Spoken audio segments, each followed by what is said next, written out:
Today we're going to talk about bloodborne pathogens. OSHA's bloodborne pathogen standard requires that anyone who's going to be exposed to blood or bloodborne pathogens for their job, or employees who are trained in CPR and first aid, need to go through the training. The more you know, the better you will perform in real situations. So what is a bloodborne pathogen? That's any microorganism that is carried in the blood and can cause disease in humans.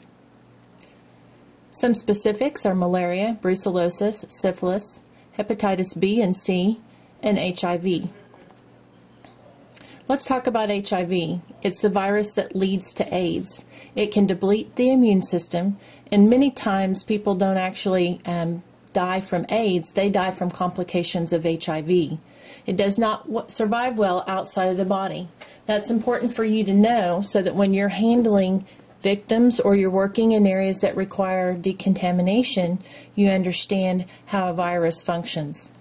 There's no threat of contracting HIV through casual contact. As far as hepatitis B, 1 to 1.25 million Americans are chronically infected. Many don't even know. There are signs and symptoms, but you don't always have all of them, and sometimes you don't have any for many years. So you can have jaundice, so that's where you turn yellow. You might be fatigued, have lots of abdominal pain, loss of appetite, intermediate nausea, and vomiting. And if you think about it, these symptoms are very similar to maybe the flu or other illnesses. So it's important that you pay attention to your body and just know that if you start showing some of these signs and symptoms, especially if you've had an exposure, that you want to go to your doctor and be checked out. Hepatitis B can also lead to chronic liver disease, liver cancer, and death.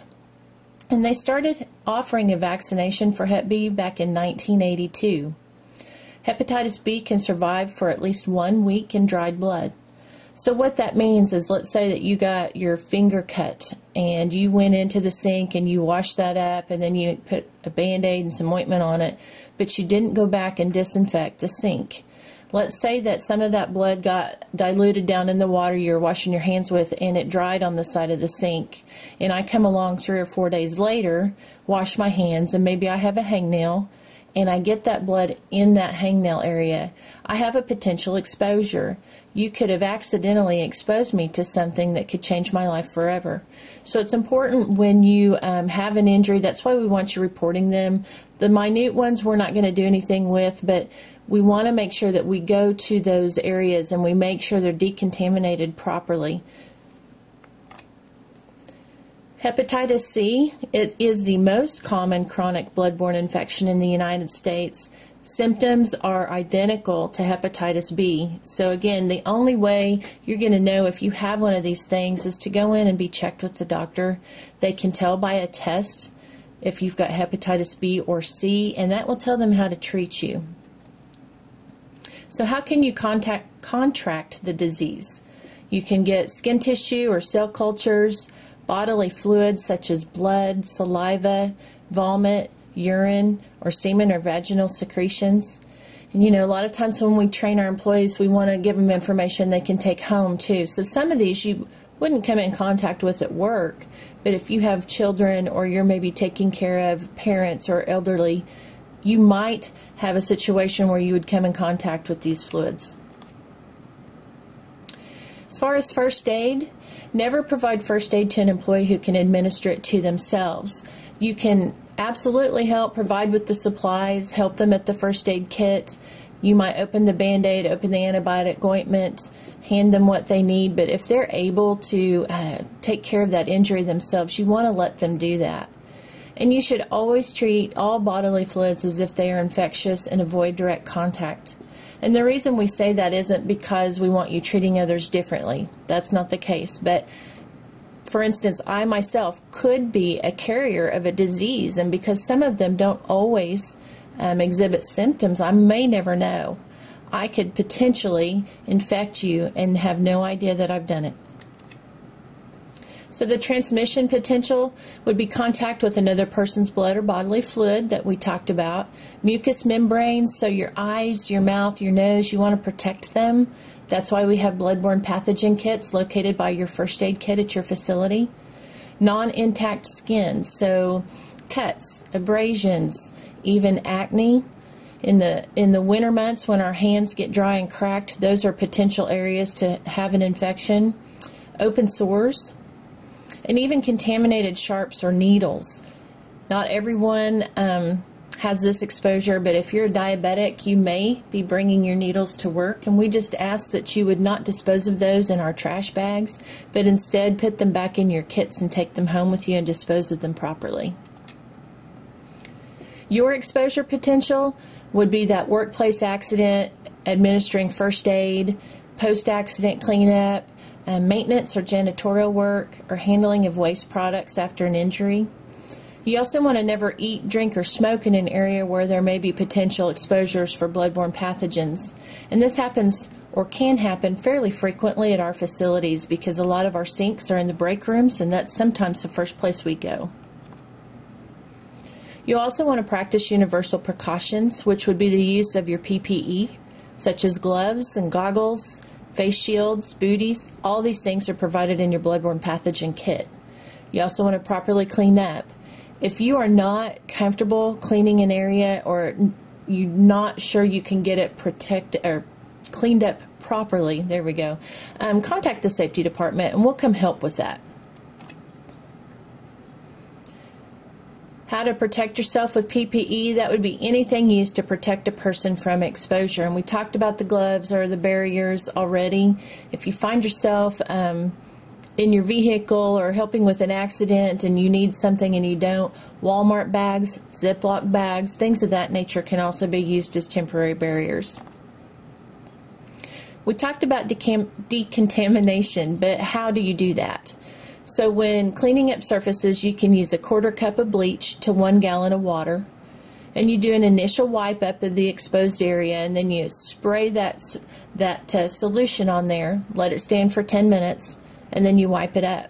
But everything that you use to clean that area, whether that's a rag or paper towels, things of that nature, you want to dispose of everything in a biohazard container. Those here at work are provided in your first aid kit, and they're red with a biohazard sign on them. If you don't have something like that, you can double tie that into a Walmart bag or something of that nature, and then contact us to help you dispose of it properly. Hand washing. You want to wash your hands for 20 seconds, even if you were wearing PPE. And honestly, most of us don't wash our hands that long. You might want to wash more than once, but you want to make sure that you're using a soft antibacterial soap. You don't want to use anything like a lava soap that has a grit in it, because it can create other exposure routes in your hands and on your arms.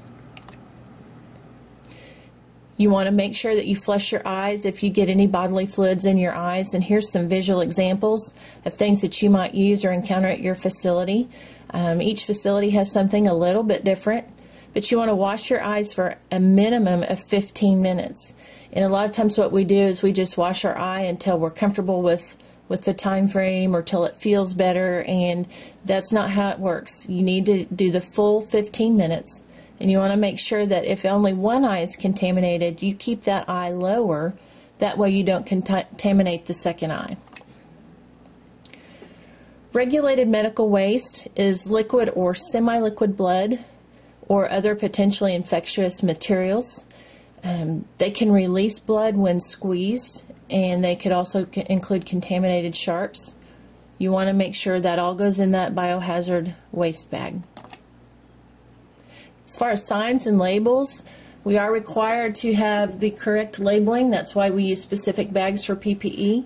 You won't really find any containers for sharps here at our workplace, but you could definitely encounter those at other places of business or maybe areas that you or your family may frequent. Okay, we talked about being exposed. So what is an exposure incident? It doesn't necessarily mean just because there's blood you've been exposed. What we do is we have you contact the safety department and you let us know, hey, there were bodily fluids involved, there was blood involved, and we're concerned there's an exposure.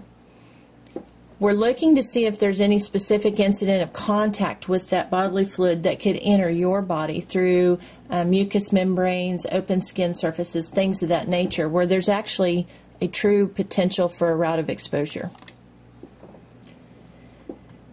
If we determine that that's a possibility, what we will do is go to the person who was injured and ask them to fill out a confidential medical evaluation. We'll document the route of exposure that you potentially had. We'll identify the individual and test that individual, and we'll make sure that they don't have anything that's potentially dangerous to you. And sometimes they may already know, hey, I have hepatitis B, and they'll tell us up front, but we will still go ahead and do that test to make sure there's no other things that we need to be aware of. And then we will provide recommendations to you, help you find a doctor that you're comfortable with to seek treatment and follow-up care. I talked earlier about the hepatitis B vaccination, and that can be offered potentially to any and all exposed. Let me back up. Hepatitis B vaccinations shall be offered to all potentially exposed employees within 24 hours of the exposure. Now, it's not just one shot, it's a series of 3, but we'll get that first shot, and then you'll work with the medical provider that gave that to you to set up shots 2 and shots 3 to make sure that you're properly protected. That's provided at no cost to you. If you decide you don't want to take that shot, that is your right to do so, and you can refuse, but we just have a little form that we have you sign. That way we have it on file and says, yes, we did offer the employee the shot and they didn't want it at this time. As far as record keeping, we are required to keep all the medical records that result from an exposure incident and any hepatitis B treatment that follows up, so we'll keep that for you. I think it's a good idea that you keep it yourself, but in the event you get down the road and you don't have that, that's something that we could pull up and provide to you. If you have any questions about this subject, feel free to call the safety department, and we will do our best to answer your questions. Thank you.